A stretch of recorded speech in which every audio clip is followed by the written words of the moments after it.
Hello everyone and welcome back to a brand new video, and today guys we are here for episode 2 of my F1 2013 90s career mode guys, obviously on the classics edition of this game. And before we get into this one, I'd just like to thank you all for the incredible support on the first episode. I think we've got over 250 views, which was absolutely crazy guys. I can't thank you guys enough for that. But here we are today then for round 2 at the Brazilian Grand Prix, and if you did miss out last episode, I would highly recommend going back and watching that race. It was actually pretty damn crazy right at the very end there, so I would definitely recommend going back and watching that Grand Prix guys. But here we are then for the Brazilian Grand Prix, round 2 of the season here. Not really too sure what to expect from this Grand Prix here. You know, Brazil is generally a track I really like, but on these 90s cars, my consistency really lacks, as well as just being pretty damn rubbish at F1 2013, just generally, guys.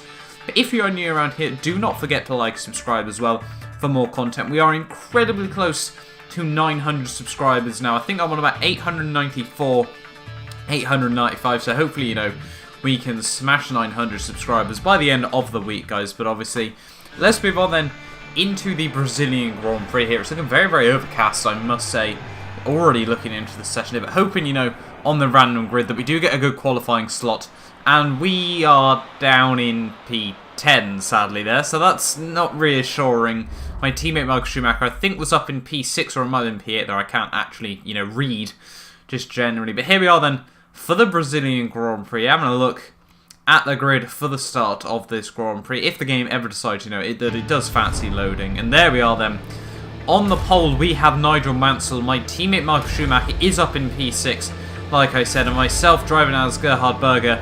We are down in P10 for this Brazilian Grand Prix, round 2 of the season, guys. We've got Ralf Schumacher and Ivan Capelli just behind me there, so hoping, you know, it's 4 lights, it's 5 lights for the Brazilian Grand Prix, and it's lights out and away we go. We actually get off to quite a good start there, jumping straight past John Alesi on my right hand side here, and Prost on my inside there. Down towards turn 1, we're going to try and have a look around his outside through turn 1 here. Try and hold it side by side with Jody Scheckter there. And we're 3 wide into turn 2 though. I tried to back out of there as we lose the back end.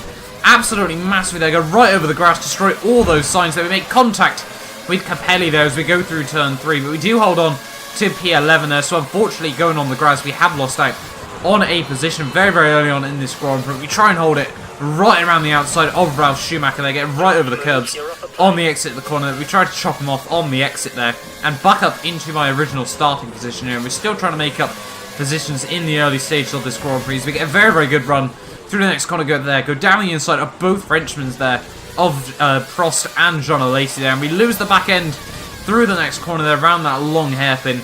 But we do move up into P8 here, as we do make a couple of little mistakes. We need to change it up of the gears there. But next up on my hit list will be Jacques Villeneuve here in his Williams, and hoping, you know, that we can close in on him absolutely massively. And as you can see by lap 4, he'd actually been able to get past Jody Scheckter here, so he's now actually the next man on my hit list. And he goes very, very defensive down towards turn 4 here. We just go right around the outside there. The AI, when they go defensive on this game, breaks so early in comparison to where I'm able to break on this game. So up into P7 now we go, and as you can see now, moving on towards the end of lap 60, we actually get on the grass up this long front straight down towards, obviously, down towards turn 1. And Jody Scheckter here is still looking very, very feisty. He's going to try and have a look around my outside, down towards turn 1 here. Hill absolutely smashes the fastest lap there, 2 seconds quicker than I've gone. But we hold it down the inside of Scheckter. They go for a rally cross through turn 1 there. That was definitely not the typical line, you know, you're meant to take through that first corner there. But it didn't make me it didn't make up any time for myself.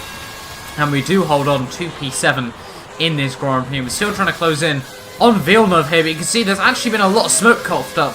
And there we go right on the outside of Villeneuve there. He must have been caught up in an instant with Eddie Irvine there, so no idea what has happened between those two guys here. And, you know, that just gifted me a free position there.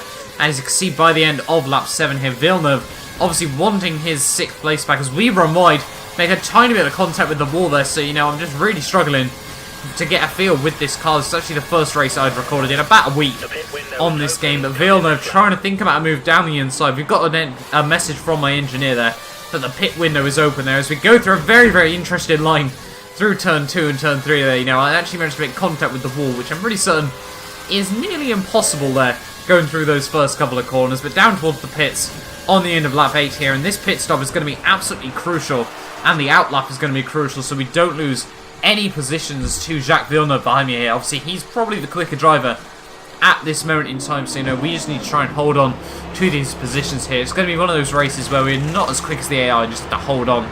But trying to exit the pit lane now, we don't lose any positions there. A 5.4 second pit stop, very, very strong. But look how slow the autopilot is coming out of the pit lane there through that first part of the corner there. 40 miles an hour.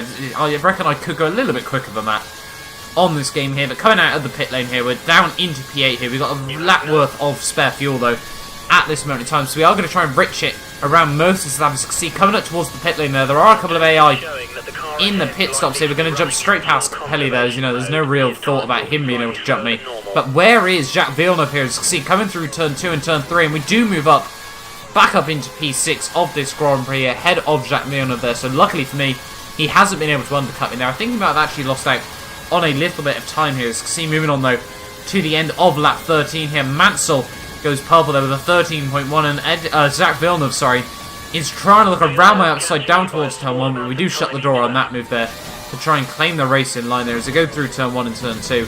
Running massively wide on the exit there of turn 2, once again using a lot of curb. You can just see there, we have no extra spare fuel at this moment in time in the Grand Prix. Not exactly what we wanted at this stage of the race here. You can see we're still right in front of Jacques Villeneuve here, but we accidentally short shift up the gears there, and Villeneuve is able to look straight up my other side there, down towards turn 1 though, in the slipstream. Sparks coming off Villeneuve's car that we think to go to the inside. We actually look to the outside there, down towards turn 1, and we do hold on to P6 there as we go right around the outside of Jacques Villeneuve there. So very, very happy with that move, and we do hold on to P6 here, and it's just a race where we are having to defend with all our might here. As you can see, Jacques Villeneuve come lap 18 still behind me, and he must be so frustrated in this race. He hasn't been able to get past me.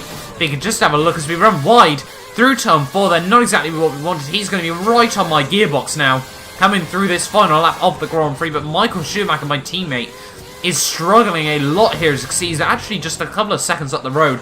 And if he struggles a bit more, maybe we could try and jump him.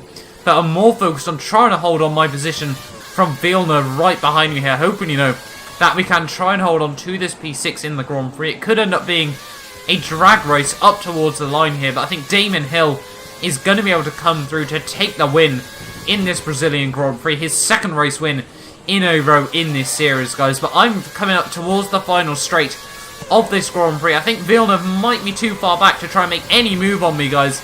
And I think, yes, we are going to be able to come through to take home P6 in the Brazilian Grand Prix.